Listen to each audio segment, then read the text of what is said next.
यूहन्ना की इंजील 20वां बाब। खाली कब्र। हफ्ते के पहले दिन मरियम मगदलीनी ऐसे तड़के कि अभी अंधेरा ही था कब्र पर आई और पत्थर को कब्र से हटा हुआ देखा। बस वो शमौन पतरस और उस दूसरे शागिर्द के पास जिसे यीशु अजीज रखता था दौड़ी हुई गई और उनसे कहा कि खुदावंद को कब्र से निकाल ले गए और हमें मालूम नहीं कि उसे कहाँ रख दिया। बस पतरस और वो दूसरा शागिर्द निकलकर कब्र की तरफ चले और दोनों साथ साथ दौड़े, मगर वो दूसरा शागिर्द पतरस से आगे बढ़कर कब्र पर पहले पहुंचा। उसने झुककर नजर की और सूती कपड़े पड़े हुए देखे, मगर अंदर न गया।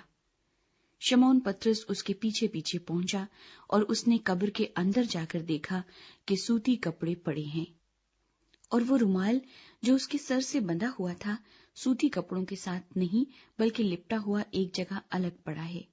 इस पर दूसरा शागिर्द भी जो पहले कब्र पर आया था अंदर गया और उसने देखकर यकीन किया, क्योंकि वो अब तक उस नविश्ते को ना जानते थे जिसके मुताबिक उसका मुर्दों में से जी उठना जरूर था। बस ये शागिर्द अपने घर को वापस गए। मरियम मगदलीनी पर सहूर। लेकिन मरियम बाहर कब्र के पास खड़ी रोती रही और जब रोते रोते कब्र की तरफ झुककर अंदर नजर की तो दो फरिश्तों को सफेद पोशाक पहने हुए एक को सरहाने और दूसरे को पहनताने बैठे देखा जहां यीशु की लाश पड़ी थी।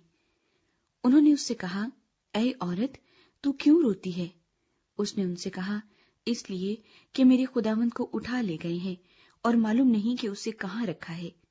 ये कहकर वो पीछे फिरी और यीशु को खड़े देखा और ना पहचाना कि ये यीशु है। यीशु ने उससे कहा, ऐ औरत, तू क्यों रोती है? किसको ढूंढती है?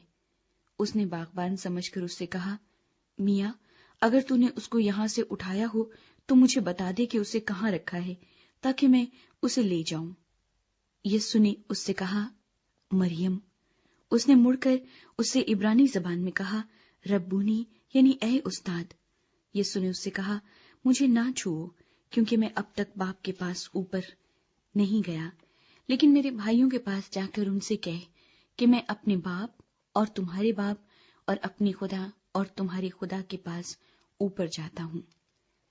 मरियम मगदलीनी ने आकर शागिर्दों को खबर दी कि मैंने खुदावंद को देखा और उसने मुझसे ये बातें कही।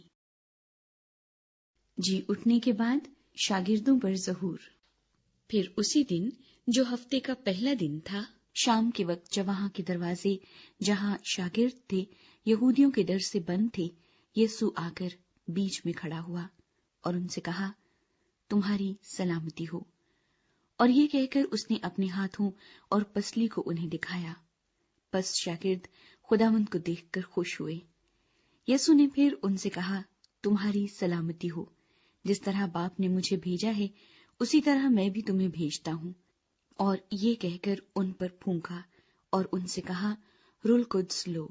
जिनके गुनाह तुम बख्शो उनके बख्शे गए हैं, जिनके गुनाह तुम कायम रखो उनके कायम रखे गए हैं। यीशु मसीह और तोमा। मगर उन 12 में से एक शख्स यानी तोमा, जिसे तोआम कहते हैं, यीशु के आने के वक्त उनके साथ न था। बस बाकी शागिर्द उससे कहने लगे कि हमने खुदावंद को देखा है, मगर उसने उनसे कहा, जब तक मैं उसके हाथों में मेखों के सुराख न देख लूं और मेखों के सुराखों में अपनी उंगली न डाल लूं और अपना हाथ उसकी पसली में न डाल लूं, हरगिज यकीन न करूंगा।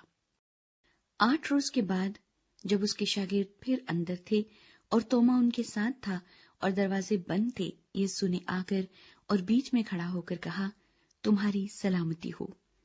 फिर उसने तोमा से कहा, अपनी उंगली पास लाकर मेरे हाथों को देख और अपना हाथ पास लाकर मेरी पसली में डाल और बेएतकाद न हो बल्कि एतकाद रख।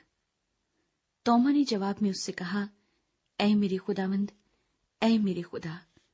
यीशु ने उससे कहा, तू तो मुझे देखकर ईमान लाया है। मुबारक वो है जो बगैर देखे ईमान लाए। यूहन्ना की इंजील का मकसद।